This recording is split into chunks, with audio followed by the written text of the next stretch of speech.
세월호 3주기 이야기부터 좀만 하겠습니다. 아직 진상규명도 되지 않았고 세월호는 무트로 올라왔지만 아직 미수습자를 한 번도 찾은 건 아니에요.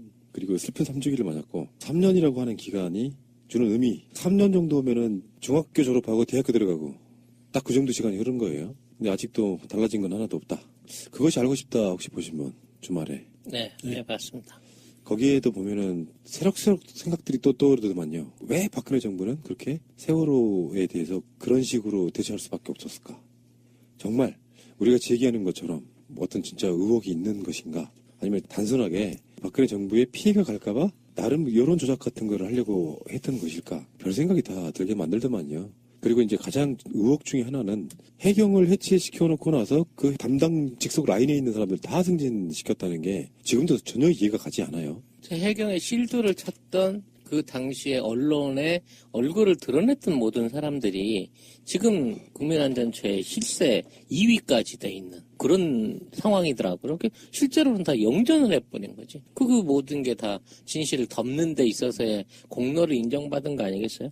걔들은 정말 잘 덮었다고 내부적으로 평가를 하고 있는 거겠죠. 그렇죠. 천안함에서도 다 승진했었죠. 똑같은 역사가 반복되고 있어요. 조작 잘했다는 그런 포상 아니겠어요. 실제로 그렇게 받아들일 수밖에 없어. 예를 들면 천안함 진실을 어느 정도 아는 사람들인데 이 사람들한테 포상하지 않으면 불만사항이 터져나올 수밖에 없거든요.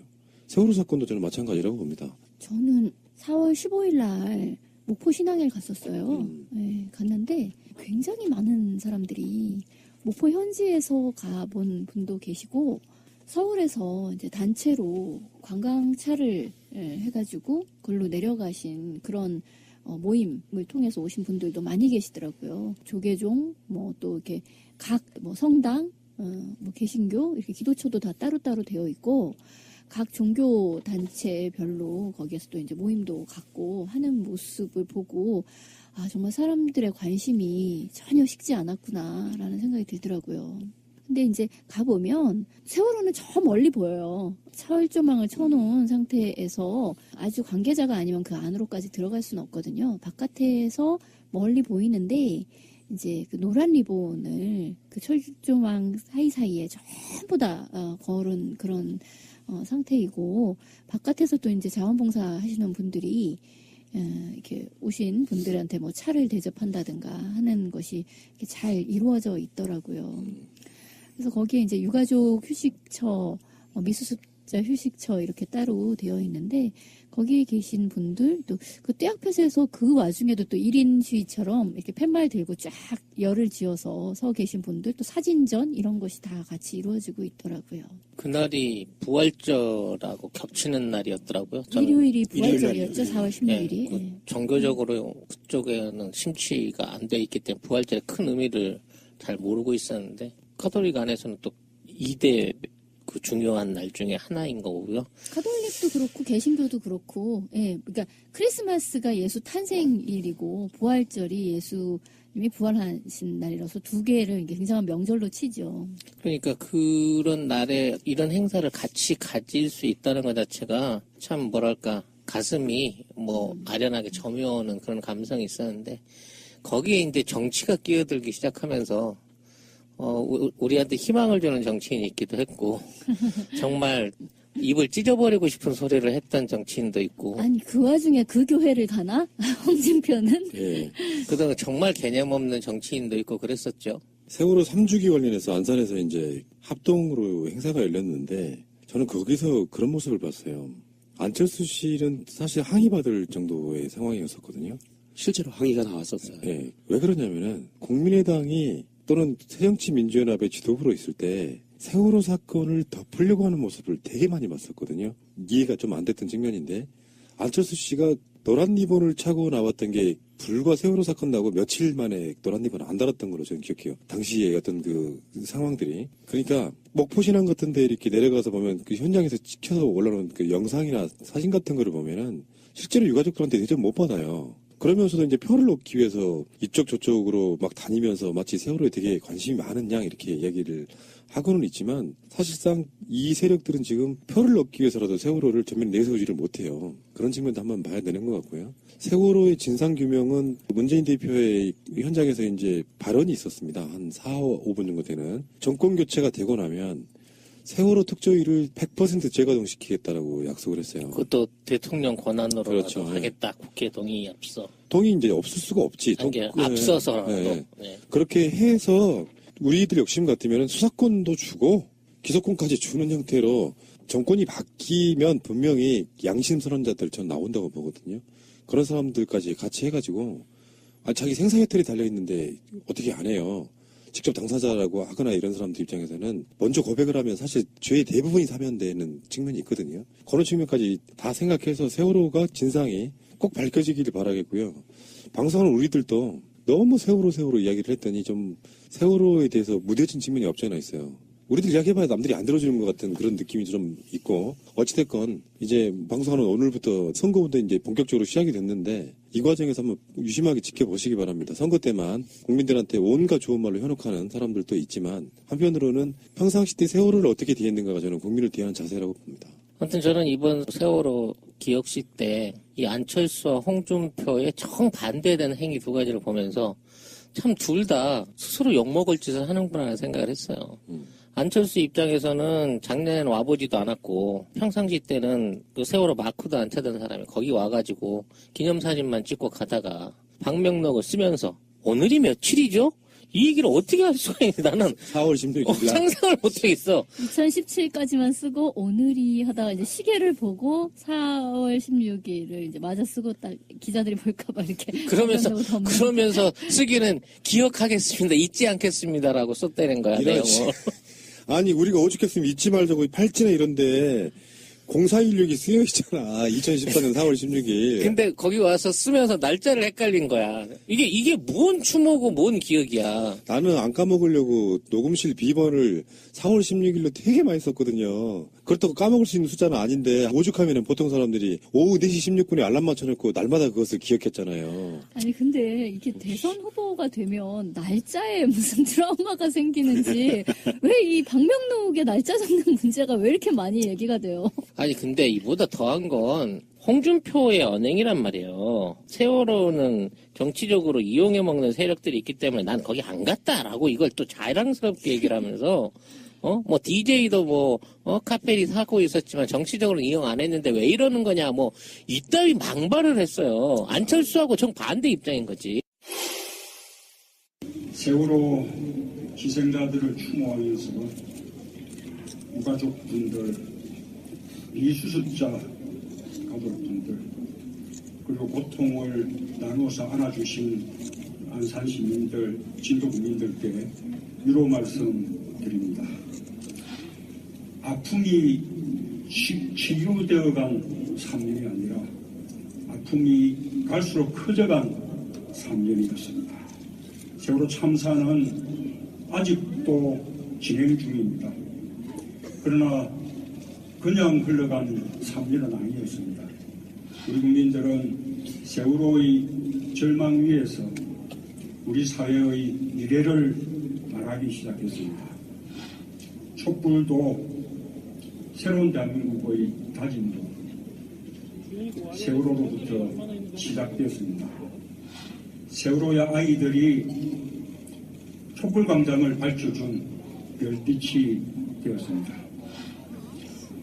지금까지 박근혜 정부는 그저 세월호를 덮으려고 했습니다. 국민들 가슴 속에서 세월호를 지우려고 했습니다. 그러나 정권 교체로 들어설 새 정부는 다릅니다. 끝까지 세월호를 잊지 않을 것입니다.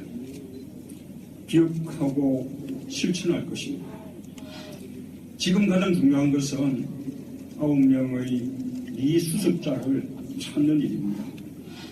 미수습자 가족이 아니라 유가족이 되고 싶다. 세상에 이렇게 슬픈 소원이 또 있겠습니까?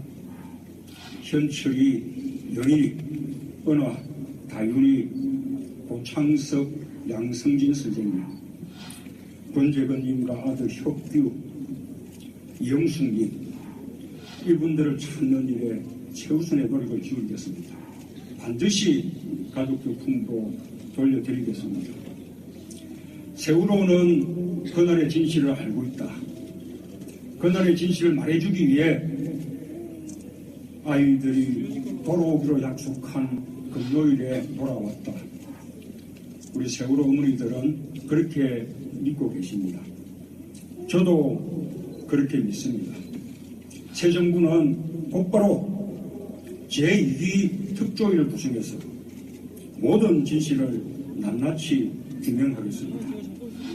국회에서 법 통과가 안 돼도 대통령 권한으로 특조위를 재가동시키겠습니다.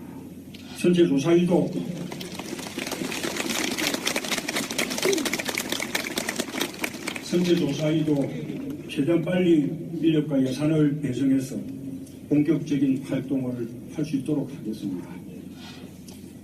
기간제 교사라서 순직에서 제외된 김초원, 이지혜 두 분 수장님도 순직을 인정하고 명예를 회복해 드리겠습니다.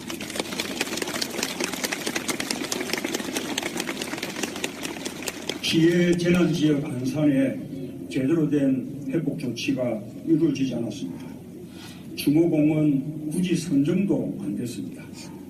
공동체 회복을 위해서 정부가 도대체 한 일이 없습니다. 안산에 추모안전공원을 조성하고 생명과 안전을 상징하는 도시로 만드는 일에 새 정부가 책임 있게 나서겠습니다. 노란 리본은 이제 민주주의의 새로운 상징이 되었습니다. 그리고 새로운 대한민국의 이정표가 되었습니다. 세월호 아이들을 잊지 않고 사람이 무엇보다 먼저인 나라 반드시 만들어내겠습니다. 감사합니다.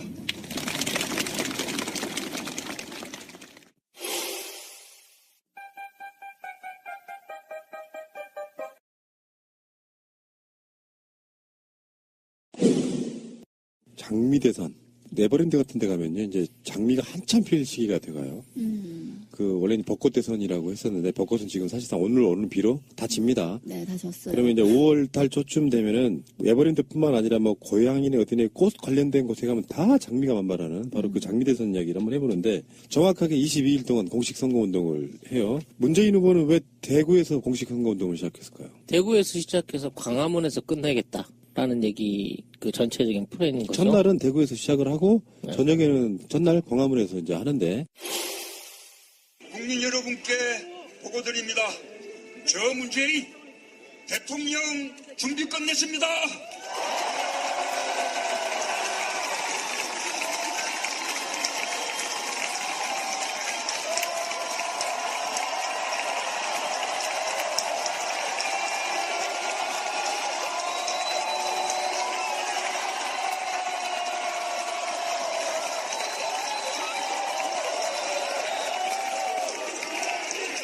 당장 내일부터 대통령 할 수 있는 사람 누구입니까?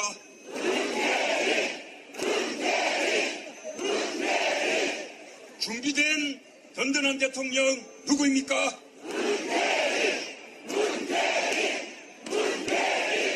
이번 대선은 준비된 국정운영 세력과 불안한 세력 간의 대결입니다.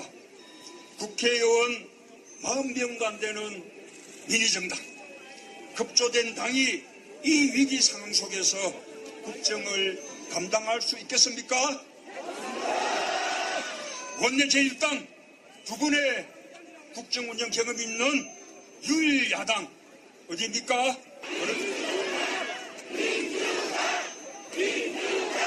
5.18 민주항쟁 기념식에 제19대 대통령 자격으로 참석하겠습니다.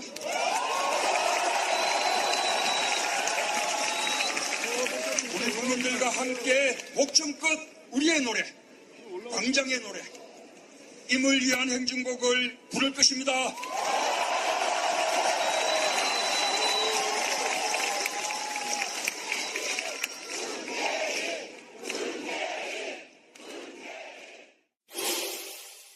왜 대구에서 시작했을까요? 원래 문재인 후보의 주특기가 본진 폭파예요. 본진복. 아, 예. 군대 있을 때. 군대 있을 때도 그랬고, MBC에 출연해서도 본진을 폭파시켜버렸고, KBS에 가서도 그랬고, 뭐 그런 거 보면. 스타일이 이윤열인데 스타크래프트 이윤열. 그렇죠. 자, 어쨌든 뭐 안철수는 인천 VTS 방문했고요. 광화문도 갔더라고요, 일찍. 그다음에 유승민은 종합방재센터를 가고, 심상정 후보는 심야 노동자 격려 방문했고요. 문재인 후보는 대구에 간 건 뭐 다 그렇게 지금 여론조사가 유일하게 대구 TK 쪽만 지금 1등이 안 나오는 상태이기 때문에 아마 그렇게 되지 않았을까 싶어요. 방송 중간에 좋아요를 눌러주시면 새날팀들에게 큰 힘이 됩니다. 미리. 감사합니다. 근데 지금 선거 등록자를 보니까 15명이나 돼. 이거 큰일 났어. 대단해요. 근데 그분들이 다 완주를 할지는 잘 모르겠어요. 근데 지금 뭐 군소 후보들도 끝까지 갈 수 있을까? 이게 왜냐면 상당히 이게 돈 문제가 있단 말이죠. 선거운동을 안 한다고 하더라도 기탁금이 이제 들어가는 것이고, 그리고 이제 선거운동을 하였을 때 10% 미만인 경우에는 한 푼도 돌려받지를 못하고 15% 미만이면 반을 돌려받는다라고 하잖아요. 그래서 아니 심지어 유승민 후보의 경우에도 이게 당내에서 야, 뭐 우리 이러다 쫄망하는 거 아니냐 내지는 이게 뭐 당을 빚더미에 올려놓는 것이 과연 너 혼자 그 후보가 할 짓이냐 이런 식의 압력을 받고 있다는 거잖아요. 그러니까 언제 진짜 유승민 뭐 내지는 그래도 여기도 한 30석이나 이런 의석이 있는 그런 정당인데 어떻게 이렇게까지 곤궁해졌을까 좀 그런 격세지감이 느껴져요. 뭐 그래도 그 사람들 다 부자들이고요. 우리가 걱정할 필요는 없는 것 같고. 어쨌건 15명 중에 눈여겨볼 만한 사람 한번 볼까요? 1번은 이제 더불어민주당의 문재인 후보라는 것이 어쩌면 격세지감 느껴지죠. 우리 쪽 후보가 1번인 경우가 거의 없었잖아요. 딱 한 번 있었다. 정동영. 아, 그랬구나. 그때 이명박 2번이었어요. 맞아.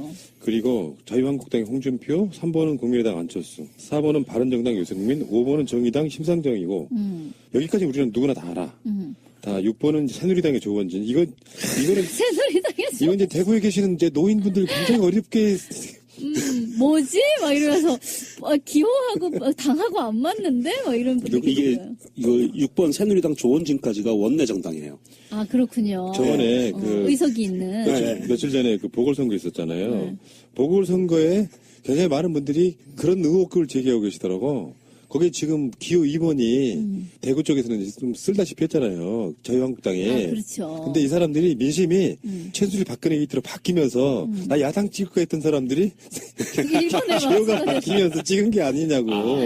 나 야당 찍을래 해가지고 2번을 그렇지. 찍었는데 도로 이제 그 사람들을 찍게 된 거였구나. 그게 아니냐고 이렇게 의혹 제기하시는 분이 있고요. 헷갈릴 것 같긴 해요. 그래서 이분들이 이제 수억씩 들여가지고 이제 후보 등록까지 하신 분들 아니에요. 기타금 내고. 이분들 이제 한 번씩 언급을 해드려야지. 이 양반들도 돈 아깝지. 지금 7번 경제애국당 경제애국당 오영국 후보, 8번 국민대통합당 장선민 후보. 정말 거창하다. 이분의 의지는 정말 높이 사요. 이 사람이 이제 나 완주할 줄 몰랐어. 아니 완주까지는 등록이지, 아니지만 등록. 등록하면 돈 꽂은 거잖아. 그러면 완주지 뭐. 그러니까 6천만 원 들었다라고 하잖아요. 원래 장성민을 국민의당에서 안 받아준 걸로 알고 있고요. 그것 때문에 지금 빡쳐서 또 지금 출마를 한 건데, 이 양반이 한때 이제 정치를 열심히 하다가 정편에 들어가서 사회자로 또 열심히 하신 분 아닙니까? 자, 다음에 9번 늘 푸른 한국당의 이재호. 이분은 오늘 복면 기자회견을 복면 했어요. 후보. 아니 그 복면가왕이라는 그 텔레비전 프로그램에 나오는 것처럼 아니 국회에서 기자회견을 하면서 대선 후보 토론을 할 때 누가 누군지 모르게 소속 정당도 밝히지 말고 얼굴도 가리고 복면을 쓰고 음성도 변조해서 뭐 음성 변조야 뭐 알아서 하겠지만 복면을 쓰고 토론을 하자 그러면서 자기가 먼저 써보겠다 그러면서 복면을 확 뒤집어 써버린 거야. 그러니까 그 사람 말은 이제 그런 거잖아요. 정책만 우리가 블라인드한 상태에서 보게 되면 실제로 지금 뭐 1번 후보 뭐 3번 후보 등등이 그렇게 큰 차이가 나지 않는다. 유승민 후보의 일례로 지난번에 토론에서도 심상정 후보가 유승민 후보와 상당히 어떤 정책 면에서는 비슷한 어떤 분야가 있다. 막 이런 얘기도 나왔었던 것처럼 우리가 어떤 후보에 대한 선입견을 싹 걷어내고 보면 정책만 놓고 보았을 때 상당히 더 좋은 정책을 가려낼 수가 있다. 이제 이걸 주장하기 위해서 한 건데 너무 그 퍼포먼스가 직접 정말 자기가 복면 쓰고 나와보니까 너무 구려지는 거야. 아니 그걸 또 누가 모르나 싶기도 하고. 그러니까 말도 안 되는 짓이고 네. 하다가 이제 희화화되는 정치의 모습을 보는 것 같고요. 홍명수가 나온들 목소리는 어쩔 것이며 음성 변조를 한들 말하는 첫 문구만 들어보면 누군지 알지. 아니 그리고 우리나라 선거법에 기호와 소속 정당은 밝히게 돼 있어요. 그러니까. 그 법 위반이에요 이게. 얼마나 웃기는 소리인지. 예. 다음에 10번은 민중연합당의 김선동 후보고요. 네. 아, 이분은 너무 주목을 못 받으시네요, 진짜. 그러게요, 예. 다음에 11번은 통일한국당의 남재준 후보. 이 사람 당이 있었네요. 무소속 아니었네요. 이게 통일한국당이라고 쓰고 국정원당이라고 읽는. 그렇죠. 예. 통한당, 통한의 세월을 보내야 돼. 아니, 통일을 그렇게 방해해왔던 자가 제목을 통일한국당이라고 쓰는 건 정말 이해가 안 되고, 무력통일한국당 뭐 이런 거 아니야, 이게. 댓글로 통일한국을 하자. 아니, 그리고 한국국민당이요. 이경희 후보. 이것도 웃겨요. 이걸 어떻게 줄이냐면, 만약에 약자가 있다면, 이게 한국당이 이게 한국당. 자유한국당하고 또 겹치고요. 국민당이면 국민의당하고 또 겹쳐요. 참 재밌는 분들이시네. 이건 거의 알박기야, 당명계. 한국국민당, 씨발. 헷갈리게 만드는. 우리는 이런 거예요. 서울시민당 이런 거. 어처구니가 없다, 진짜. 이경희 후보가 나옴으로 해서 아마 방송에서는 오늘부터 이 구분을 좀 해야 될 것 같아요. 이경희 후보가 한국당이고요. 이 홍준표는 자유당이나 자한당으로 확실히 불러줘야 될 것 같아요. 그러네요. 한국당이 있어버리니까. 네. 한국당으로 그냥 불러버리면 안 되는 거잖아요. 그렇죠. 예. 그건 자유당으로 해야 되겠다. 예. 다음에 13번은 한반도 미래연합 김정선 후보. 아니, 예전에 왜 박근혜가 그치. 미래연합이었었잖아요. 이분도 그런 분이신가 혹시? 그런 것 같아. 아닐 수도 있고. 홍익당의 윤홍식 후보. 다음에 15번의 무소속이 김민철 후보. 이 중에 우리가 처음 들어본 이름들을 제외하고는 뭐 장성민, 이재호, 김선동, 남재준 이 정도까지는 우리가 아는 얼굴들인 것 같습니다. 새가 날아든다는 정권 교체를 갈망합니다. 다음에 15명 중에 이제 포스터는 제가 다 보진 않았는데 최소한 유력 후보들의 포스터는 봤거든요. 포스터 평 한번 해봅시다. 3번에 무소속 후보가 있더라고. 3번에 무소속 후보가 있더라니까. 녹색당의 안철수 후보가 무소속으로 나온 것 같아. 녹색당? 그러니까 당 이름이 안 써있다 이거잖아요, 지금? 세상에 이거는 말도 안 되는 그 수법이지. 중국에서 지금 롯데가 그 롯데자 떼내고 지금 마트라고만 써갖고 영업하거든. 그거랑 뭐가 다르냐고 이거 지금 안철수 하는 짓이. 그러니까 앞에 그 둘은 띠에는 국민의 당 마크하고 국민까지는 있어. 국민이 국민이 이긴다. 승리합니다인가? 근데 그쪽의 의도를 떠나가지고요. 광고 마케팅 하는 사람들 입장에서 보면은 굉장히 획기적인 아이디어인 건 맞아요. 우리가 보기에는 의도성이 나쁘게는 보이는데 어차피 광고 마케팅 업종에 한 사람이 이거 만든 거예요. 근데 그 사람들 입장에서는 그런 것들이 차별화는 되는데 화제는 돼요. 지금도 당장 이야기 하자니까 그 이야기부터 먼저 나오잖아요. 화제는 되는데 선거의 캐치플레이즈랄까 태도는 별로 좋지 않습니다. 뻔히 자기 당에 대한 자랑스러움이 없는 상태로 당명을 뺐다라고 하는 거는 분명히 마이너스 점수가 갈 수밖에 없다고 생각해요. 아니 그렇게 말 안 해놓으면 국민의당인 건 모르나? 아니 그게 나를 국민의당으로 보지 말고 안철수 개인으로 보고 나한테 대한 사심으로 표를 주세요라는 얘기잖아요. 따지고 보면. 자, 이게 순서는 좀 엇갈렸지만 그 안철수 포스터부터 그 탄생 비화가 있습니다. 요 부분은 조금 예민하기는 한데 어제까지는 네이버 블로그에 게시글이 올라가 있었다가 오늘 삭제가 됐어요. 근데 그 글 내용을 전체적으로 보면 뭐냐 하면 국민의당 내에서 디자인에 관련된 사람이 정치적으로도 좀 중심부 쪽에 있는 사람이 글을 올린 거예요. 그 포스터가 결정이 된 거 보고 깜짝 놀라가지고 난리가 난 거예요. 당내에서도. 그래서 당내에서 난리가 나서 긴급회의가 열렸어요. 그래서 변호사를 섭외했고요. 이게 법적인 문제가 걸릴 수 있으니까. 그 다음에 그래서 현직 마케팅 전문가, 그리고 담당자, 캠프 관계자, 그리고 이 글을 쓴 사람을 비롯한 당원들이 여럿이 긴급 미팅이 시작됐는데 여기서 의혹들이 하나씩 해소가 됐대요. 첫 번째는 당 홍보국의 작품이 아니었다. 외주를 줬다는 거죠. 예, 이제 들어보시면 나와요. 그리고 광고계에서 재능 있는 디자인 감독이 작품이지만 누구라고 말할 수 없다. 비밀이었어요. 최종 컨펌은 안철수가 직접 했다. 이 포스터의 문제점으로 지적된 여러 부분들이 정확한 의도를 갖고 만든 것이다. 그래서 뭐 그림자에 대한 부분, 그 다음에 현장의 자연스러운 사진을 있는 그대로 사용한다. 이것을 제작을 했다라고 하면서 이 안철수 측근에 있는 캠프 내에서 이거는 굉장히 머리를 깊이 써서 만들어낸 작품이다. 라고 얘기를 했는데 또 이게 형용 모순이 나오는 게 뭐냐면 이 안철수의 대선 후보 포스터 공약 사진이 2장의 사진을 짜깁기 한 거예요. 맞아요. 네, 그래서 몸하고 얼굴하고 몸하고 얼굴을 네. 띄어서 또 얼굴도 반전, 180도 반전을 시켜서 가르마가 바뀌는 그런 현상이 벌어지고 오른쪽에 있던 가르마가 왼쪽으로 가는 이런 현상이 벌어진 거고요. 그래서 이 포스터를 누가 만들었느냐 그랬더니 나중에 알고 보니까 이재석이 만들었다는 거예요. 그러면서 이거는 최종 안철수가 컨펌을 했고 정말 제가 보기에 정말 구린 포스터라고 생각을 하는데 지들끼리 좋대. 자기들끼리는 나름 의미가 있는 거야. 네. 당명 빼고 에이고. 뒤에 그림자 안 지우고 얼굴 그렇게 바꿔서 배치하고 한 게 나름 그 승리를 위한 전략이다라고 내부에서는 그랬다는 글쎄, 거죠. 이제 언뜻 그냥 봤을 땐 좀 이상하잖아요. 근데 그러니까 뭐 이상한 점이 이제 보통 그 양쪽 옆에 있는 포스터들을 보면 일반적으로 이제 환하게 웃고 있는 모습, 거기에다 이제 깔끔한 어떤 그 서체, 이렇게 뭐 또 몇 개의 어떤 슬로건 뭐 이렇게 이제 들어가는 게 일반적인 건데. 안철수 후보의 포스터는 일단 뭐 서 있는 모습에 이제 허리에서 잘린 이제 그런 모습이고 이렇게 뒤에 그림자가 져 있고 그리고 따로 글자를 박은 게 아니라 물론 이 띠 같은 데에 보면 이게 약간의 합성으로 글자를 넣은 거는 보이기는 하는데 최대한 그냥 그 서 있는 사진인 것처럼 이제 그러한 컨셉으로 포스터를 만들었잖아요. 근데 도대체 이게 뭐요라는 생각이 드는데 나름 그 이재석이라는 사람을 보면 이 사람 작품이 원래가 그런 것들이 많아요. 그러니까 지형 지물을 이용하는 형태인 거야. 그것만 떼놓고 보면은 별론데 이제 전체를 놓고 봤을 때 건물에 이제 굴뚝을 이렇게 권총처럼 만들어 놔가지고 굴뚝에서 연기가 나면은 권총에서 연기가 나는 것처럼 그린다든가 뭐 하는 식의 이 배경을 하나의 그 지형 지물로 이용해서 의미화를 시키는 이제 그거를 이제 이 사람이 굉장히 잘한다라고 업계에서 최고의 인정을 받는 사람이기는 해요. 그래서 아니 그러니까 그 맥락으로 보면 이것도 뭔가 지형 지물이 이용된 형태야? 이렇게 이제 느낌이 오잖아요. 보면 손 있는 데가 또 잘렸어요. 원래 그림은 이 프레임성이 중요하기 때문에 손 있는 데가 잘리는 것도 되게 이상한 거거든.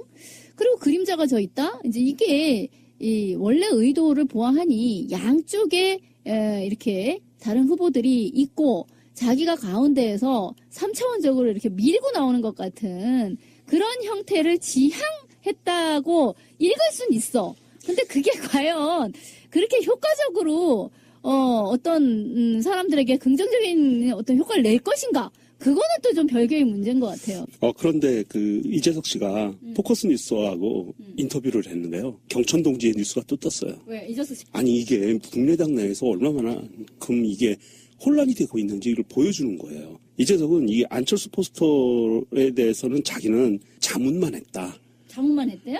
텍스트를 줄이고 이미지 중심으로 가라라고 자문만 했고 그 많은 사람이 누구야? 그리고 당내에서 했다는 거야. 국민의당에서. 야, 이거 유령이 존재. 그러면서 하는 말이 국민의당 사람들이 자기를 정치적으로 이용하려고 한다. 이런 얘기도 하고요. 비선 실세가 따로 있는 거야? 뭐야? 그랬어요. 비선 시대가 있는 것 같아요. 그리고 중요한 거가 또 있어요. 자꾸 무슨 의도로 한 디자인이냐고 자기한테 묻는데 의도는 무슨 의도가 있냐? 그러면서 그냥 단순하게 간 거다. 그렇게 이야기를 하면서 국민의당이 홍보에 너무 관심이 없다. 공부 마인드가 없다는 거예요. 네. 그리고 사진도 별로 쓸만한 게 없었다.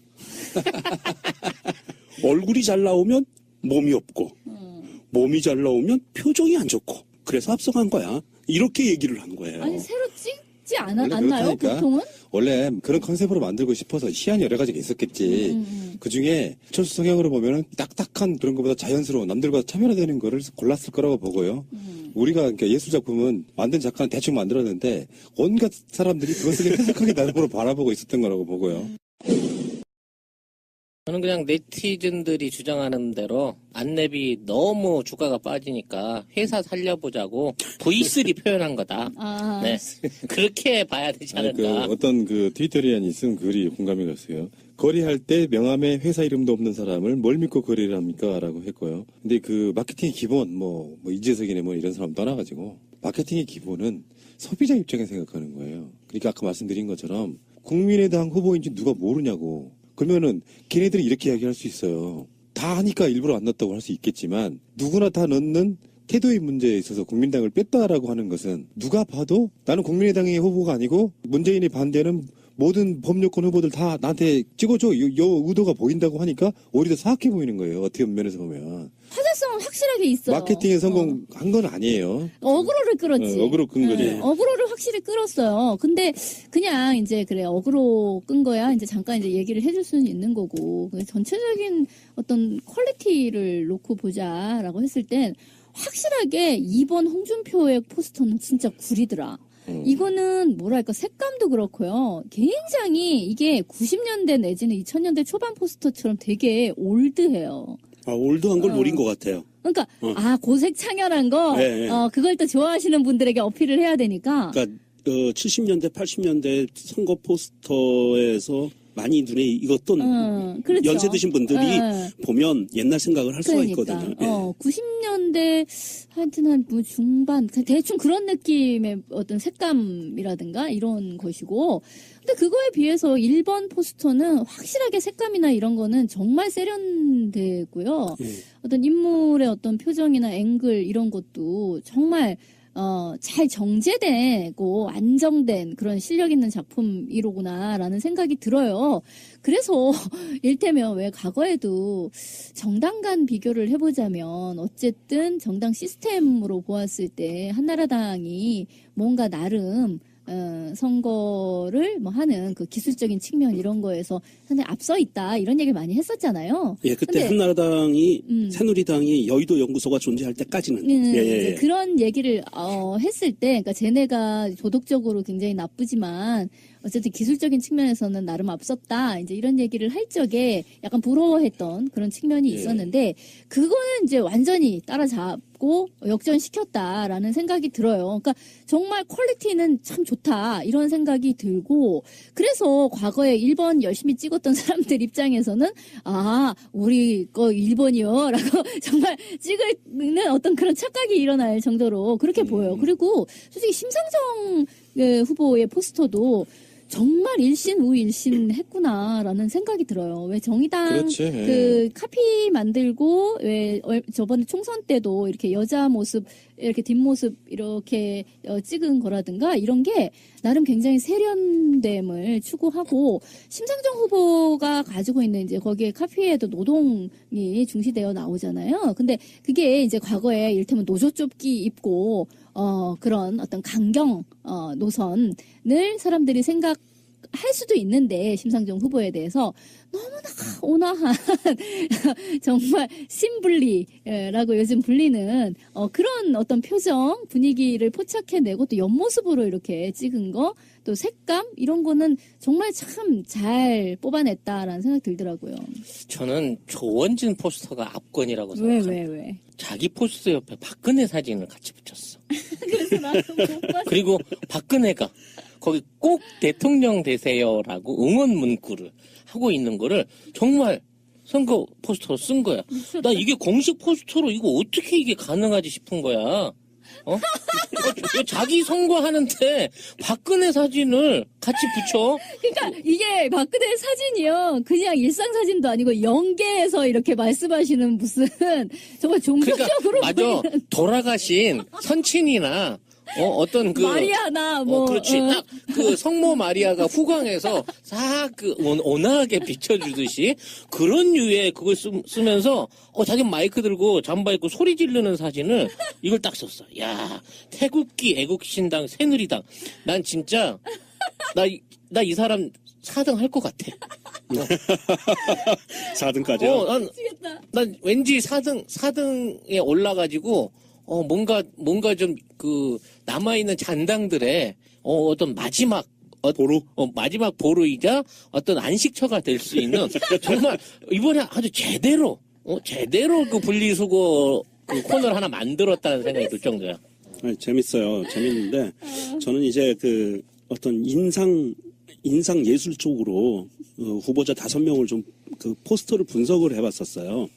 그랬더니 이제 심상정 후보부터 보면 그 아까 지민님이 얘기한 것처럼 노동자 중심 투쟁 그런 강경 이미지에서 벗어나서 사람을, 그러니까 심상정 후보를 한쪽 사이드로, 왼쪽 사이드로 몰면서 시선이 좌상방으로 올라가게 돼 있고 거기에 노동이 당당한 나라라고 써 있거든요. 그러면서 활짝 웃고 있어요. 그러고 보면 굉장히 친숙한 이미지 쪽으로 많이 다가가고 있다. 그리고 사실 사진상으로 보면 굉장히 성공한 케이스다라고 보고 있고요. 유승민 포스터는 의외로 정면의 몸과 정면을 응시하고 웃으면서 사진을 찍었어요. 굉장히 젊어 보여요. 예. 이 사진으로만 봤을 때. 예, 젊어 보이고 그리고 자신감이 있어 보이고 잘 찍었어, 사진을. 예, 자신감이 당당하게 나타나는 그런 사진으로 해서 사람들한테 신뢰를 줄 수 있는 사진이고요. 문재인 후보 같은 경우에는 특이하게 몸을 우측으로 틀었어요. 우측으로 많이 45도 정도 틀었고 왼쪽 얼굴을 강조해서 보여주고 그리고 조명이 왼쪽 머리 뒤, 귀 뒤쪽에서 후방에서 조명이 들어오거든요. 이게 무슨 기법이냐 하면 사람한테 그 상대방으로 하여금 굉장히 판타스틱한 이미지를 주면서 왼쪽 얼굴을 강조하면 감성에 호소하는 사진이에요. 그래서 보는 사람으로 하여금 감성적으로 다가갈 수 있게 이것도 굉장히 성공한 케이스다. 이거는 이제 뽀샵을 아예 안 했다고 그냥 실사래요, 이게. 홍보 컨셉은 그래요. 이 정도면은 그 거의 손 안 댄 것 같고요. 네. 예. 디테일하게 막 그 점까지 다 보이는 그런 느낌. 네. 근데 조원진 포스터는 다시 한번 언급을 해야 되는 게 이게 공식 포스터가 아니고 일베에서 이게 돌리는 포스터네 이게. 아, 그런 거요? 전지 그렇겠죠. 공식 포스터를 보니까 그 곰탱이 캐릭터를 흰색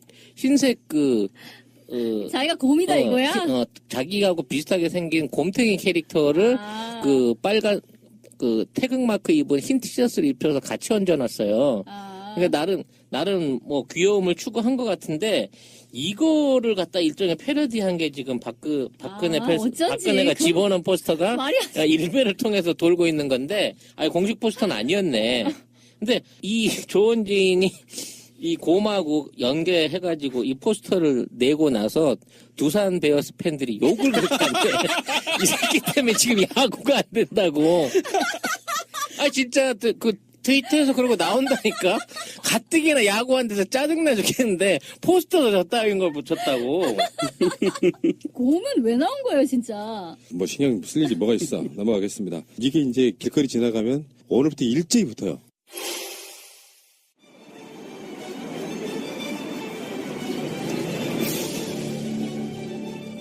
사랑하는 국민 여러분, 저는 오늘 길을 났습니다. 22일간 대장정에 나섭니다. 그 길의 끝에서 대한민국 운명이 갈립니다. 아마도 이 길은 제 인생의 가장 마지막 도전이 될 것입니다. 지난 4년간 오로지 이번 장정을 위해 준비하고 또 준비했습니다. 더 단련하고 더 강해지면서 오늘을 기다려왔습니다. 저는 국민들을 아프지 않게 하겠습니다. 저는 나라가 무너지지 않게 하겠습니다. 저는 제 사랑하는 조국 대한민국과 우리 국민들이 힘들지 않게 하겠습니다. 제가 가진 모든 것을 다 바치겠습니다. 사랑하는 국민 여러분, 20년 전 오늘 4월 17일 대법원은 역사적 판결을 내렸습니다. 12.12를 쿠데타로 규정했습니다. 전직 대통령을 반란수괴로 단죄했습니다. 5.18이 명예를 찾았습니다. 헌법의 역사가 바로 선 날입니다. 오늘 시작하는 이번 대선 또한 역사를 바로 세우는 시작이어야 합니다. 저는 이번 대선을 역사에 남을 대선으로 만들고 싶습니다.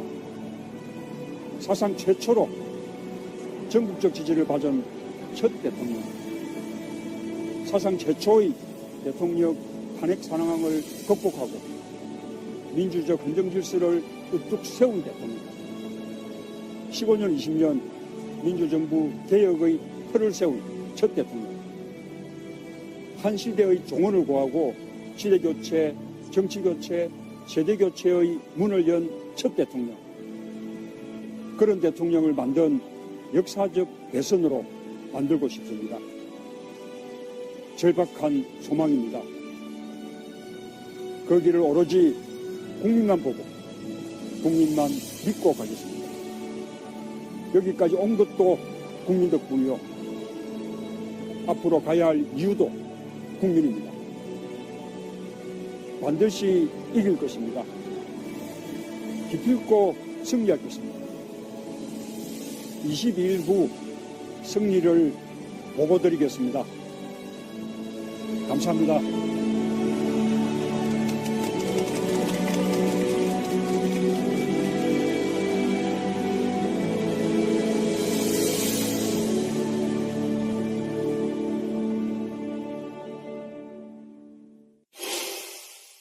여론조사 문제를 좀 이야기를 해봐야 되는데 첫날 여론조사들이 지금 그게 문재인 후보의 지지율이 44.8 찍은 거 있고요. 그래서 리얼미터 조사는 지금 문재인 44.8, 안철수 31.3, 적극 투표층에서는 문재인 48.7, 안철수 29.9 이런 형태로 가고 있고요. 지금 뭐 중앙일보라든지 다른 매체에서는 안철수와 문재인이 굉장히 박빙으로 가는 것도 한두 개 나오고 있긴 합니다만 전반적인 흐름은 여론조사 조작 논란, 그래서 RDD, 랜덤, 디짓, 다이얼링 이것이 깨진 형태로 여론조사 한 게 아니냐는 의혹이 제기되는 이후에 다시 다 대부분의 여론조사들이 본모습으로 돌아온 것 같은 그런 모양새입니다. 선관위에서 조사가 들어간다고 하니까 여론조사 기관들이 안 뜨거워. 안 뜨거, 그렇지. 예. 그래서 원래대로 들어간 것 같고 14일, 15일 기준으로 해서 또 주목할 만한 여론조사가 두 가지가 있습니다. 하나는 MBN에서 한 거고요. 하나는 한국사회여론연구소에서 한 건데 MBN에서 한 거는 자세한 내용은 선관위 홈페이지 참고하시면 되는데 문재인이 45.4, 안철수 30.7, 홍준표 8.9 이렇게 나온 게 있고요. 한국사회여론연구소에서 한 것은 문재인 46.9, 안철수 34.4, 홍준표 6.8 이런 결과가 나온 게 있고요.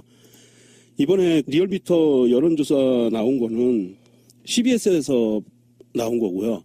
기존의 MBN과 다른 방송사 두 군데서 리얼미터의 여론조사 의뢰했었는데 국민의당에서 고발을 했어요. 여론 조작이다라고 하면서 그러면서 언론사가 리얼미터에 의뢰하던 것을 끊어버렸습니다. 그래서 리얼미터가 공중에 뜨게 생겼었는데 CBS에서 같이 손을 잡은 거고요. 그 자세한 내용은 그 리얼미터에서 여론조사를 하는데 안철수는 토론회에서 나와서도 항상 그 문재인이나 민주당과 손잡는 일은 없을 거다. 이런 것을 굉장히 강력하게 주장을 하고 있어서 리얼미터에서 여론조사를 하는데 양자 대결해서 자유당 이런 당들하고 문재인의 민주당을 뺀 나머지 당과 연합해서 공동 후보를 해서 단일 후보를 냈을 때 누구를 찍겠느냐라고 여론조사 문항을 넣었었어요. 그랬더니 박지원이 여기서 그거에서 열이 받아가지고 고발을 한 거예요. 피해가 더 간다고 생각을 했나 보죠. 속마음은 그걸 텐데 안철수를 바른정당이나 자유한국당 단일 후보로 내려고 하면은 본진의 표가 빠지거든요. 그렇죠. 이제 그런 것 때문에 좀 그런 것 같고. 자, 어쨌건 간에 이거 한번 이야기 한번 해보고 싶어요. 일단 흐름상으로 보면은 대선 토론을 하고 나서 바로 한 여론조사에 나온 결과들이 대부분 안철수와 문재인의 격차를 벌리는 그런 추세거든요. 저번에 우리가 그런 방송 나간 적 있죠. 북풍이 불면 문재인에게 유리해진다. 인수위도 없고 아무것도 없어. 국정 운영해본 사람은 딱 한 명이고요. 그 한 명인 사람이 북한도 상대를 해봤어요. 북풍이 불면 문재인이 유리할 수밖에 없는. 그래서 질문이 이런 거예요. 외교 안보 이슈가 시급한 상황에서 국정 운영을 가장 잘할 후보는 누구입니까라고 물어요. 문재인 후보가 선두가 될 수밖에 없고요.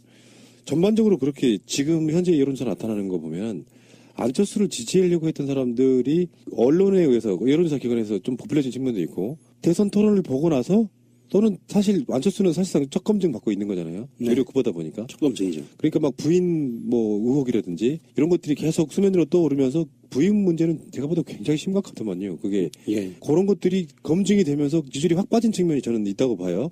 그런 것들이 있다고 보고 그렇지만 여전히 기존에 이제 선거를 좀 이겨보려고 하시는 보수층에 계시는 분들은 전략적으로 안철수를 택하는 그런 표의 흐름은 일정 정도 있다고 봐야 되는데 그러면 지금 안철수 지지율이 빠진 만큼 누구에게 간 게 아니라 다시 유보층으로 돌아갔다라고 저는 보거든요. 한 5%에서 한 10% 정도 사이에 그 유보층들이 나중에 누구를 택할 것인지가 결론적으로 말해서 이것은 홍준표에 달려있다. 홍준표가 얼만큼 진상을 하든 뭘 하든 상관없이 그냥 얼만큼 파이팅 있게 하느냐에 따라서 그 표가 홍준표가 가져갈 가능성이 좀 높다고 봐요. 그러니까 지금 이제 새날에서도 예상했던 것처럼 이제 조정 국면이 있을 것이다라고 해서 이 정도 지금 조정이 나온 거죠. 그러니까 오차범위 밖으로 그러니까 양 후보 간에 이제 격차가 벌어진 건데 그러니까 여기까지 이제 우리가 예상을 한 건데 저는 지금 한 3주 정도 남은 상태에서의 최대 큰 변수라고 하면 홍준표가 이제 어느 방향으로 어떻게 자충우돌을 할 것이냐, 이제 이게 가장 눈여겨볼 대목이라고 생각이 들어요.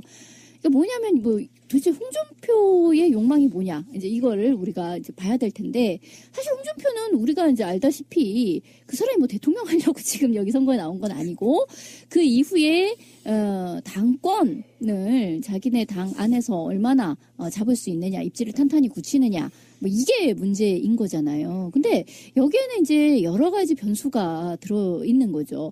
일단은 대충 뭐 지금 나오는 퍼센테이지로 뭐 7, 8% 만약에 이런 상태로 이제 계속 가느냐. 물론 우리는 TK 쪽에 고정표가 있기 때문에 이거보다는 더 나올 것이다라고 생각은 하고 있습니다만 이 사람네들이 아이고야 이거 정말 10% 못 넘으면 끝까지 큰일 나는데 뭐 이렇게 이 안에는 어떤 불안이 잠재되어 있을 거라고 생각이 든단 말이에요. 왜냐하면 이게 또 이제 돈 문제가 또 상당히 커서 굉장히 당내의 경제적인 문제가 어려워진 상태로 바로 그 내년에 그 지방선거를 치르는 문제까지를 생각해 보면 이 돈 문제도 무시할 수가 없겠구나라는 거가 하나 있고 또 하나는 이런 저조한 지지율을 가진 상태로 만약에 이 선거를 끝을 내버리면 아니 그것도 지방선거까지를 생각해 보았을 때 굉장히 악재를 안고 가는 거예요. 니네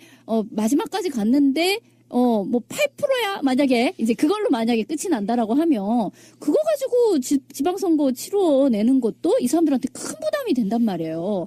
근데 이런 와중에 홍준표가 둘 중에 한쪽으로는 방향을 틀어야 되는 거예요. 안 돼가스. 내가 내 표를 찾아와야 돼가스. 지금 안철수한테 가 있는 그런 원래는 나를 지지해야 되는 사람들인데 지금 안철수가 된다고 생각해가지고 그쪽으로 가 있는 사람들의 표를 내가 회수해 와야 돼가스. 라고 마음을 먹으며 안철수 후보를 엄청나게 이렇게 비방 내지는 공략하는 방식으로 갈 수도 있어요. 그렇게 해서 적어나마 15%라도 나는 챙기는 방향으로 갈켜 이렇게 마음을 먹으면 그게 안철수 후보에겐 상당히 악재가 되고 문재인 후보한테는 상당히 호재가 되는 방식으로 갈 수도 있는 거고요. 한편으로는 아니요 괜히 그렇게 해가지고 결국 선거비도 보전 못 받고 결과도 그다지 나빠지는 상태로 끝을 내지 말고 에이 그냥 이번 판 접어가네. 나는 누구도 지지를 하지 않아요. 하지만 접어가요. 이런 식으로 그냥 이제 말하자면 양아치적인 어떤 방식에 물론 나는 책임은 안 져. 하지만 나는 개망신은 안 해요. 이제 이런 방식으로 간다고 하면 이거는 안철수 후보에게는 엄청난 호재가 되고 문재인 후보에게는 야 예상치 못한 핵폭탄인데? 라고 생각될 수도 있는 거예요. 좀 정리를 하자면 앞으로 후보들이 20일 동안 물론 전국을 다 돌 겁니다만 나름대로 거점 지역이라고 목표를 해서 덤벼들 지역들이 있을 거예요. 각 후보마다. 근데 홍준표도 유승민도 안철수도 다 지금 TK를 노리고 있을 거라는 가능성이 높아지는 거죠. 왜냐하면 다른 지역 안에서의 지지율은 어느 정도 확고해져 있고 그렇죠. 고정이지. 조금 이제 부동층으로 남아있는 게 충청권, 강원권, TK 요 정도란 말이에요. 나머지는 이미 문재인 후보가 어느 정도 압도적인 지지율을 고정표로 갖고 있는 듯한 모습을 보이기 때문에 지금 부정표로 돼 있는 TK 안에서의 인심을 얼마나 끌어다니는지 또 이걸 통해서 TK 출신의 타 지역에 살고 있는 TK 출신 영남인들의 그렇죠. 지지를 끌어들일 수 있는 데다 총력을 할 거란 말이죠. 수도권에 와 있는 TK 사람들을 또 그렇죠. 생각해야 되니까. 그래서 문재인도 이거 안에서 이제 내 밭을 지키는 것보다는 TK를 가장 먼저 어떤 그 공략의 핵심으로 놓고 가는 것이 저 안에서까지 지지를 받아낼 수 있다라고만 가능하면 이 선거는 완전히 완승이다 그렇죠. 라고 갈 수 있는 여건을 마련할 수 있기 때문이라는 거죠. 그래서 지금 홍준표가 경기권이나 뭐 이런 데 돌아다녀 가지고 없는 남의 집 토끼를 잡는 것보다는 그나마 이걸 지키기 위한 유일한 걸림돌이 안철수와 문재인이기 때문에 이 두 사람을 싸잡아서 저기는 종북 세력하고 밀어붙일 거고 문재인은 이미 안철수를 적폐 세력, 안철수와 홍준표를 싸잡아서 적폐 세력으로 밀고 있기 때문에 그 교집합에 껴있는 안철수의 입장에서는 이쪽에서 저쪽에서 협공을 당하는 형태로 앞으로 유세전이 이루어질 거라는 상상이 가능한 거죠. 근데 이제 일단 전제는 해야 된다고 봐요. 유력 정당의 후보라고 하면 당선을 꿈꾸고 나옵니다. 홍준표가 대선을 포기했다는 시그널은 어디에도 없어요. 낙선 이후에 생각은 하겠죠. 낙선을 생각 안 한다는 게 아니라 선거에 나오는 사람들은 당선을 목표로 뛰는 거예요. 심지어 유승민도 심상정도 당선을 목표로 뛰는 겁니다. 그럼요. 근데 낙선 이후에 뭘 어떻게 할 것인지 계산을 더 많이 해야지 떨어질 가능성이 높은 사람들은. 그래서 저는 홍준표가 낙선할 걸 예상하고 나오지는 않았고 아까 말한 것처럼 떨어진 이후에 당권을 섭취해야 되겠다 이런 식의 생각을 더 많이 하겠지만 당선 가능성은 언제든지 있는 것이라고 보고 그러니까 보궐선거가 더 결정적이었다고 봐요. 홍준표에게 생각을. 우리의 차이는 굉장히 많이 있다. 그렇죠. 걱정할 거 없다. 그 보궐선거를 보고 안철수가 화들짝 놀랬다고 보고 여기에서 문재인 후보는 굉장히 흐뭇한 미소를 지었을 가능성이 있어요. 제 생각은 그래요. 안철수가 실제로 지금 지지율이 빠지고 있잖아요. 중앙일보 같은 데서 나온 여론조사는 사실상 거의 동등하게도 나오는 여론조사가 한두 개 있기는 해. 근데 전반적인 추세는 지금 제대로 된 유선과 무선 비율하고요. 뭐 응답률이라든지 등등의 여러 가지 것들을 봤을 때 정상적인 여론조사로는 사실상 문재인과 안철수는 10% 정도는 차이가 나는 걸로 나와요. 평균적으로 봤을 때. 근데 그 상태에서 샤이 홍준표가 존재하고 안철수가 이렇게 빠지는 상태에서는 그걸 서로 간에 서로 표 잡아먹기 싸움을 하고 가느라고 아마 정신 못 차리다가 선거전 끝날 거라고 봐요. 그리고 이제 여론조사 공표 한 5일 전부터 금지 5일 전부터는 이제 계속해서 그런 식의 마타도를 하겠죠. 그러니까 각자 서로 자기가 이겼다. 그렇죠. 골든 크로스를 넘었다. 이제 이런 얘기를 근데 하지. 모든 국민이 한 스피커를 통해서만 정보를 획득하고 있지 않기 때문에 어느 쪽에 선동이 더 먹히느냐인데요. 그래서 한쪽으로 쏠리는 건 사실 불가능하다는 겁니다. 현상적으로 박지원이 자꾸 부각되면은 국민의당은 전라도당인데 TK에서 안철수에게 표 주기가 어렵다는 것이고요. 정반대로 어차피 홍준표에게 전라도표가 가지는 않겠지만 다른 한편으로 보면 그 사이에 자기들끼리 그러고 있는 사이에 문재인은 확실하게 PK를 지금 손에 쥐고 있는 모양새예요. 또 수도권 가져가지. 최소한 충청도 쪽에서 반띵만 해도 어느 정도 사실은 문재인 당선 안정권 지금 80% 정도까지 왔다고 보는 상태라고 좀 봐요. 사실 TK가 420만 유권자에 18대 대선에서만 해도 330만 명이 투표를 했던 엄청난 그 지역이에요. 호남 전체를 합친 것보다 많거든. 이렇게 보시면 돼. 대략은 서울 1,000만, 인천, 경기 1,000만, 그리고 영남 1,000만, 나머지 전라, 충청, 강원, 제주 1,000만 이런 식으로 4,000만 정도가 유권자로 나온다고 보시면 돼요. 근데 TK권 안에는 그 이미 김부겸이라고 하는 오랫동안 민주당에서 그 역할을 담당해왔던 지역 인사가 있고요. 지금 앞으로 이제 문재인 후보가 TK에 공을 들이는 만큼 그동안 못 얻어왔던 이상의 역대급 민주당으로서는 그 많은 지지율을 건져 올릴 수 있는 가능성이 있는 데거든. 그동안 제일 많이 했었을 때가 노무현 후보가 18%, 약 18.6% 정도 얻었을 때가 가장 높은 획득률이었는데 이번에 그거를 좀 뛰어넘어서 한 30%까지만 득표를 해준다고 치면 전체적으로 따져서 55% 내지 60% 득표도 가능하지 않느냐라는 게 충분히 나올 수 있는 계산이 있기 때문에 저는 문 후보의 TK 지역 적극적인 어떤 선거 유세는 필요하고 전략적으로 괜찮은 선택이다라고 생각하고 있어요. 대구 경북 지역의 지난 18대 대선 박근혜와 붙었을 때 18대 대선 득표율을 보면 대구 지역에서 19.5%, 경북 지역에서 18.6%를 얻어서 문재인 당시 18대 후보가 평균 약 19% 정도를 얻었어요. 그 정도는 얻었네요. 그러니까 많이 얻었었고요. 완전히 볼모지가 아니라고 민주당의 볼모지가 아니고 그리고 오늘 대구 가서 문재인 후보가 연설을 한 내용이 뭐냐면 저에게 2배만 더 주십시오라고 했어요. 목표가 35%네. 예, 2배만 더 줘서 압도적으로 이길 수 있게 해주십시오. 이렇게 이런 의미로 이야기를 했거든요. 그거는 19%의 2배면 38%, 약 40%의 지지율을 달라. 그런데 이건 현실 가능한 지지율 같아요. 보수 지지했던 분들이 투표장에 안 나오면 똑같은 표를 얻어도 득표율이 올라가는 거예요. 그렇죠. 네, 그런 측면도 좀 있고 어쨌건 발상 자체는 굉장히 진취적이네요. 네. 대구를 처음으로 간 이유가 거기서 상대 후보들 것만 살짝 조금만 더 뺏어오면 대선을 압승할 수 있다는 어떤 자신감이 있는 게 아닌가 싶고요. 오늘 대구 시민들 이렇게 만나 뵈니까 제가 첫날 대구에 오기를 아주 잘했다는 생각이 듭니다. 지난번 대선보다 이번에 대구에서 딴 2배 더 얻어서 반드시 1등하고 싶은데 대구 시민 여러분, 대구에서 제가 1등하는 기적 같이 한번 만들어 보시겠습니까?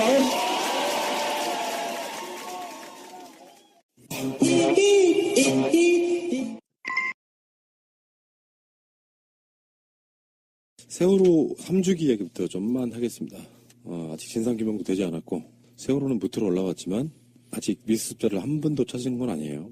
그리고 슬픈 3주기를 맞았고 3년이라고 하는 기간이 주는 의미, 3년 정도면은 중학교 졸업하고 대학교 들어가고 딱 그 정도 시간이 흐른 거예요. 근데 아직도 달라진 건 하나도 없다. 그것이 알고 싶다 혹시 보신 분 주말에? 네, 봤습니다. 거기에도 보면은 새록새록 생각들이 또 떠오르더만요. 왜 박근혜 정부는 그렇게 세월호에 대해서 그런 식으로 대처할 수밖에 없었을까?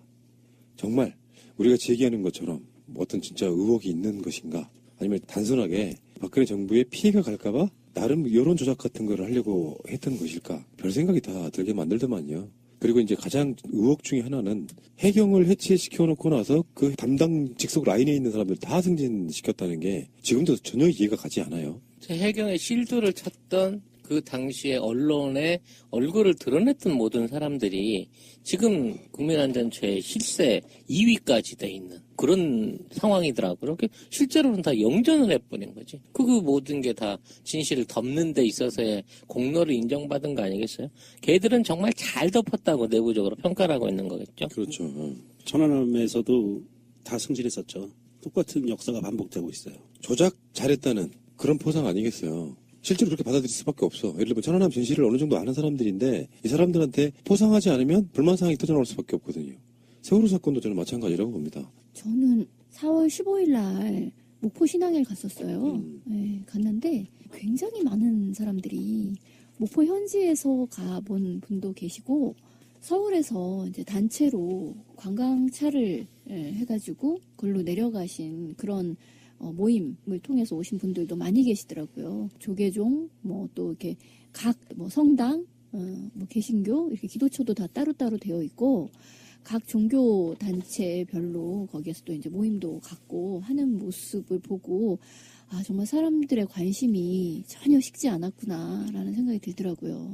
근데 이제 가보면 세월호는 저 멀리 보여요. 철조망을 쳐놓은 상태에서 아주 관계자가 아니면 그 안으로까지 들어갈 수는 없거든요. 바깥에서 멀리 보이는데 이제 그 노란 리본을 그 철조망 사이사이에 전부 다 걸은 그런 상태이고 바깥에서 또 이제 자원봉사 하시는 분들이 이렇게 오신 분들한테 뭐 차를 대접한다든가 하는 것이 이렇게 잘 이루어져 있더라고요. 그래서 거기에 이제 유가족 휴식처, 미수습자 휴식처 이렇게 따로 되어 있는데 거기에 계신 분들 또 그 떼 앞에서 그 와중에도 또 1인 시위처럼 이렇게 팻말 들고 쫙 열을 지어서 서 계신 분들 또 사진전 이런 것이 다 같이 이루어지고 있더라고요. 그날이 부활절하고 겹치는 날이었더라고요. 일요일이 부활절이었죠. 4월 16일이. 그 종교적으로 그쪽에는 심취가 안 돼 있기 때문에 부활절의 큰 의미를 잘 모르고 있었는데 카톨릭 안에서는 또 2대 그 중요한 날 중에 하나인 거고요. 가톨릭도 그렇고 개신교도 그렇고, 예, 그러니까 크리스마스가 예수 탄생일이고 부활절이 예수님이 부활하신 날이라서 두 개를 굉장한 명절로 치죠. 그러니까 그런 날에 이런 행사를 같이 가질 수 있다는 것 자체가 참 뭐랄까 가슴이 뭐 아련하게 저며오는 그런 감성이 있었는데 거기에 이제 정치가 끼어들기 시작하면서 우리한테 희망을 주는 정치인이 있기도 했고, 정말 입을 찢어버리고 싶은 소리를 했던 정치인도 있고. 아니, 그 와중에 그 교회를 가나? 를 눌러주시면 새날팀들에게 큰 힘이 됩니다. 미리. 감사합니다. 근데 근데 지금 선거 등록자를 보니까 15명이나 돼. 이거 큰일 났어. 대단해요. 근데 그분들이 다 완주를 할지는 잘 모르겠어요. 근데 지금 뭐 군소 후보들도 끝까지 갈 수 있을까? 이게 왜냐면 상당히 이게 돈 문제가 있단 말이죠. 선거운동을 안 한다고 하더라도 기탁금이 이제 들어가는 것이고, 그리고 이제 선거운동을 하였을 때 10% 미만인 경우에는 한 푼도 돌려받지를 못하고 15% 미만이면 반을 돌려받는다라고 하잖아요. 그래서 아니 심지어 유승민 후보의 경우에도 이게 당내에서 야, 뭐 우리 이러다 쫄망하는 거 아니냐 내지는 이게 뭐 당을 빚더미에 올려놓는 것이 과연 너 혼자 그 후보가 할 짓이냐 이런 식의 압력을 받고 있다는 거잖아요. 그러니까 언제 진짜 유승민 뭐 내지는 그래도 여기도 한 30석이나 이런 의석이 있는 그런 정당인데 어떻게 이렇게까지 곤궁해졌을까 좀 그런 격세지감이 느껴져요. 뭐 그래도 그 사람들 다 부자들이고요. 우리가 걱정할 필요는 없는 것 같고. 어쨌건 15명 중에 눈여겨볼 만한 사람 한번 볼까요? 1번은 이제 더불어민주당의 문재인 후보라는 것이 어쩌면 격세지감 느껴지죠. 우리 쪽 후보가 1번인 경우가 거의 없었잖아요. 딱 한 번 있었다. 정동영. 아, 그랬구나. 그때 이명박 2번이었어요. 맞아. 그리고 자유한국당의 홍준표, 3번은 국민의당 안철수, 4번은 바른정당 유승민, 5번은 정의당 심상정이고 여기까지 우리는 누구나 다 알아. 다 6번은 새누리당의 조원진. 이거는 새누리당에서 이건 이제 대구에 계시는 이제 노인분들이 굉장히 어렵게 뭐지? 막 이러면서 기호하고 당하고 안 맞는데? 막 이런 분들이 이게 있어요. 이거 6번 새누리당 조원진까지가 원내 정당이에요. 아, 그렇군요. 저번에 의석이 있는. 며칠 전에 그 보궐선거 있었잖아요. 보궐선거에 굉장히 많은 분들이 그런 의혹을 제기하고 계시더라고. 거기에 지금 기호 2번이 대구 쪽에서는 이제 좀 쓸다시피 했잖아요. 자유한국당에. 아, 그렇죠. 근데 이 사람들이 민심이 최순실 박근혜 게이트로 바뀌면서 나 야당 찍을 거 했던 사람들이 1번에 기호가 바뀌면서 찍은 게 아니냐고. 아, 나 야당 찍을래 해가지고 2번을 그렇지. 찍었는데 도로 이제 그 사람들을 찍게 된 거였구나. 그게 아니냐고 이렇게 의혹 제기하시는 분이 있고요. 헷갈릴 것 같긴 해요. 그래서 이분들이 이제 수억씩 들여가지고 이제 후보 등록까지 하신 분들 아니에요. 기타금 내고. 이분들 이제 한 번씩 언급을 해드려야지. 이 양반들도 돈 아깝지. 지금 7번 경제애국당 경제애국당 오영국 후보, 8번 국민대통합당 장성민 후보. 정말 거창하다. 이분의 의지는 정말 높이 사요. 이 사람이 이제 나 완주할 줄 몰랐어. 아니, 완주까지는 등록이지, 아니지만 등록. 등록하면 돈 꽂은 거잖아. 그러면 완주지 뭐. 그러니까 6천만 원 들었다라고 하잖아요. 원래 장성민을 국민의당에서 안 받아준 걸로 알고 있고요. 그것 때문에 지금 빡쳐서 또 지금 출마를 한 건데, 이 양반이 한때 이제 정치를 열심히 하다가 정편에 들어가서 사회자로 또 열심히 하신 분 아닙니까? 자, 다음에 9번 늘 푸른 한국당의 이재호. 이분은 오늘 복면 기자회견을 복면 했어요. 후보. 아니 그 복면가왕이라는 그 텔레비전 프로그램에 나오는 것처럼 아니 국회에서 기자회견을 하면서 대선 후보 토론을 할 때 누가 누군지 모르게 소속 정당도 밝히지 말고 얼굴도 가리고 복면을 쓰고 음성도 변조해서 뭐 음성 변조야 뭐 알아서 하겠지만 복면을 쓰고 토론을 하자 그러면서 자기가 먼저 써보겠다 그러면서 복면을 확 뒤집어 써버린 거야. 그러니까 그 사람 말은 이제 그런 거잖아요. 정책만 우리가 블라인드한 상태에서 보게 되면 실제로 지금 뭐 1번 후보 뭐 3번 후보 등등이 그렇게 큰 차이가 나지 않는다. 유승민 후보의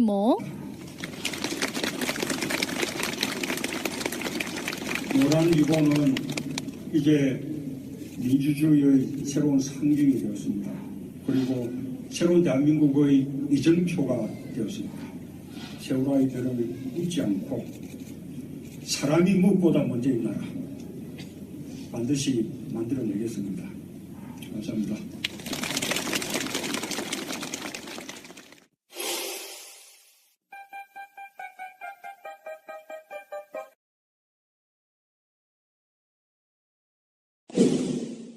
장미대선.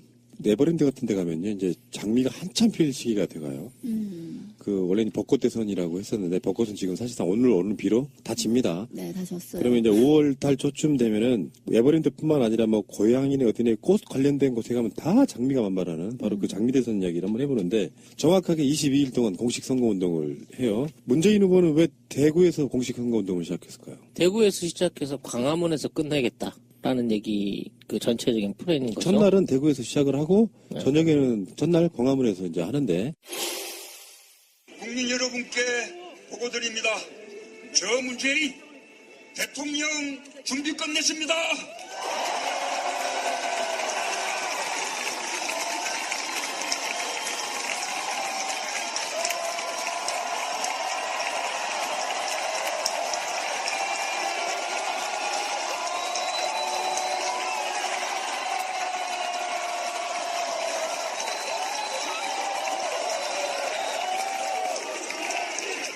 당장 내일부터 대통령 할 수 있는 사람 누구입니까?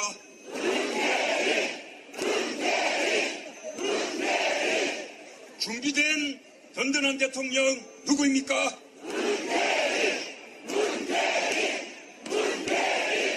이번 대선은 준비된 국정운영 세력과 불안한 세력 간의 대결입니다.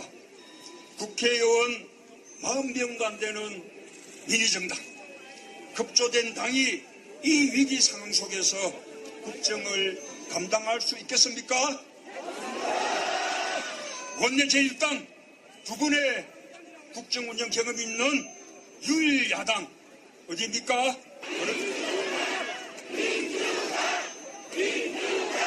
5.18 민주항쟁 기념식에 제19대 대통령 자격으로 참석하겠습니다.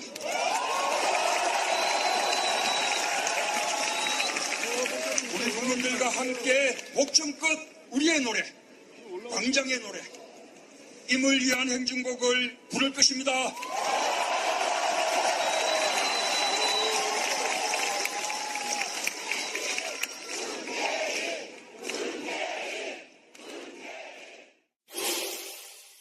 왜 대구에서 시작했을까요? 원래 문재인 후보의 주특기가 본진 폭파예요. 본진복. 아, 예. 군대 있을 때. 군대 있을 때도 그랬고, MBC에 출연해서도 본진을 폭파시켜버렸고, KBS에 가서도 그랬고, 뭐 그런 거 보면. 스타일이 이윤열인데 스타크래프트 이윤열. 그렇죠. 자, 어쨌든 뭐 안철수는 인천 VTS 방문했고요. 광화문도 갔더라고요, 일찍. 그다음에 유승민은 종합방재센터를 가고, 심상정 후보는 심야 노동자 격려 방문했고요. 문재인 후보는 대구에 간 건 뭐 다 그렇게, 지금 여론조사가 유일하게 대구 TK 쪽만 지금 1등이 안 나오는 상태이기 때문에 아마 그렇게 되지 않았을까 싶어요. 방송 중간에 좋아요를 유가족분들, 미수습자 가족분들, 그리고 고통을 나누어서 안아주신 안산 시민들, 진도 국민들께 위로 말씀드립니다.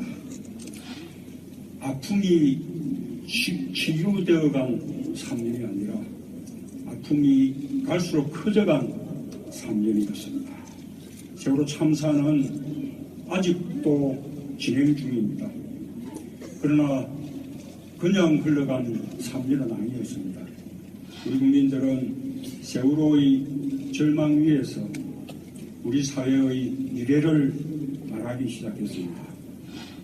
촛불도 새로운 대한민국의 다짐도 세월호로부터 시작되었습니다. 세월호의 아이들이 촛불광장을 밝혀준 별빛이 되었습니다. 지금까지 박근혜 정부는 그저 세월호를 덮으려고 했습니다. 국민들 가슴 속에서 세월호를 지우려고 했습니다. 그러나 정권 교체로 들어설 새 정부는 다릅니다. 끝까지 세월호를 잊지 않을 것입니다. 기억하고 실천할 것입니다. 지금 가장 중요한 것은 9명의 미수습자를 찾는 일입니다. 미수습자 가족이 아니라 유가족이 되고 싶다. 세상에 이렇게 슬픈 소원이 또 있겠습니까? 현철이, 연희, 은화, 다윤이, 고창석, 양성진 선생님, 권재근님과 아들 혁규, 이영숙님, 이분들을 찾는 일에 최우선의 노력을 기울이겠습니다. 반드시 가족들 품으로 돌려드리겠습니다. 세월호는 그날의 진실을 알고 있다. 그날의 진실을 말해주기 위해 아이들이 돌아오기로 약속한 금요일에 돌아왔다. 우리 세월호 어머니들은 그렇게 믿고 계십니다. 저도 그렇게 믿습니다. 새 정부는 곧바로 제2기 특조위를 구성해서 모든 진실을 낱낱이 규명하겠습니다. 국회에서 법 통과가 안 돼도 대통령 권한으로 특조위를 재가동시키겠습니다.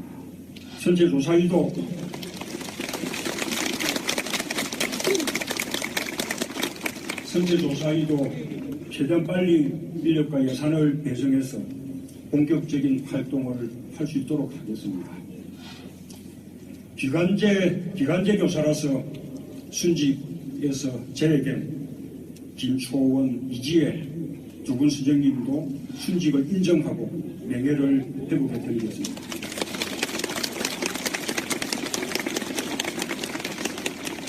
피해 재난지역 안산에 제대로 된 회복 조치가 이루어지지 않았습니다. 추모공원 굳이 선정도 안 됐습니다. 공동체 회복을 위해서 정부가 도대체 한 일이 없습니다. 안산에 추모안전공원을 조성하고 생명과 안전을 상징하는 도시로 만드는 일에 새 정부가 책임있게 나서겠습니다. 홍준표는? 예. 그동안 정말 개념 없는 정치인도 있고 그랬었죠. 세월호 3주기 관련해서 안산에서 이제 합동으로 행사가 열렸는데 저는 거기서 그런 모습을 봤어요. 안철수 씨는 사실 항의받을 정도의 상황이었었거든요. 실제로 항의가 나왔었어요. 예. 왜 그러냐면은 국민의당이 또는 새정치민주연합의 지도부로 있을 때 세월호 사건을 덮으려고 하는 모습을 되게 많이 봤었거든요.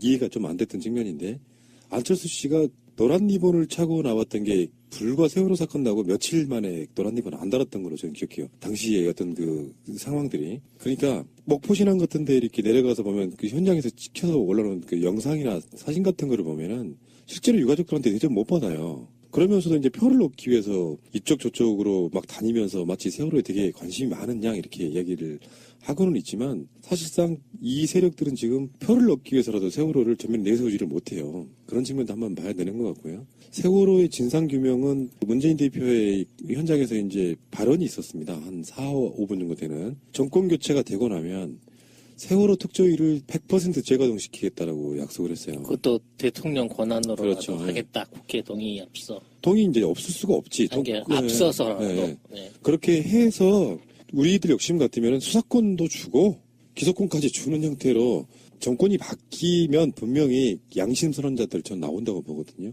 그런 사람들까지 같이 해가지고 자기 생사해탈이 달려있는데 어떻게 안 해요. 직접 당사자라고 하거나 이런 사람들 입장에서는 먼저 고백을 하면 사실 죄의 대부분이 사면되는 측면이 있거든요. 그런 측면까지 다 생각해서 세월호가 진상이 꼭 밝혀지기를 바라겠고요. 방송하는 우리들도 너무 세월호 이야기를 했더니 좀 세월호에 대해서 무뎌진 측면이 없지 않아 있어요. 우리들 이야기해봐야 남들이 안 들어주는 것 같은 그런 느낌이 좀 있고 어찌됐건 이제 방송하는 오늘부터 선거운동 이제 본격적으로 시작이 됐는데 이 과정에서 한번 유심하게 지켜보시기 바랍니다. 선거 때만 국민들한테 온갖 좋은 말로 현혹하는 사람들도 있지만 한편으로는 평상시 때 세월호를 어떻게 대했는가가 저는 국민을 대하는 자세라고 봅니다. 아무튼 저는 이번 세월호 기억식 때 이 안철수와 홍준표의 정반대되는 행위 두 가지를 보면서 참 둘 다 스스로 욕먹을 짓을 하는구나 생각을 했어요. 안철수 입장에서는 작년에는 와보지도 않았고 평상시 때는 그 세월호 마크도 안 찾은 사람이 거기 와가지고 기념사진만 찍고 가다가 방명록을 쓰면서 오늘이 며칠이죠? 이 얘기를 어떻게 할 수가 있는지 나는 4월 16일 상상을 못하겠어. 2017까지만 쓰고 오늘이 하다가 이제 시계를 보고 4월 16일을 이제 맞아 쓰고 딱 기자들이 볼까봐 이렇게 그러면서 쓰기는 기억하겠습니다, 잊지 않겠습니다라고 썼다는 거야 내용을. 아니 우리가 오죽했으면 잊지 말자고 팔찌나 이런데 0416이 쓰여 있잖아. 2014년 4월 16일. 근데 거기 와서 쓰면서 날짜를 헷갈린 거야. 이게 뭔 추모고 뭔 기억이야. 나는 안 까먹으려고 녹음실 비번을 4월 16일로 되게 많이 썼거든요. 그렇다고 까먹을 수 있는 숫자는 아닌데 오죽하면 보통 사람들이 오후 4시 16분에 알람 맞춰놓고 날마다 그것을 기억했잖아요. 아니 근데 이게 대선 후보가 되면 날짜에 무슨 트라우마가 생기는지 왜 이 방명록의 날짜 잡는 문제가 왜 이렇게 많이 얘기가 돼요? 아니 근데 이보다 더한 건 홍준표의 언행이란 말이에요. 세월호는 정치적으로 이용해 먹는 세력들이 있기 때문에 난 거기 안 갔다라고 이걸 또 자랑스럽게 얘기를 하면서 뭐 DJ도 카페리 사고 있었지만 정치적으로 이용 안 했는데 왜 이러는 거냐 이따위 망발을 했어요. 안철수하고 정반대 입장인 거지. 세월호 희생자들을 추모하면서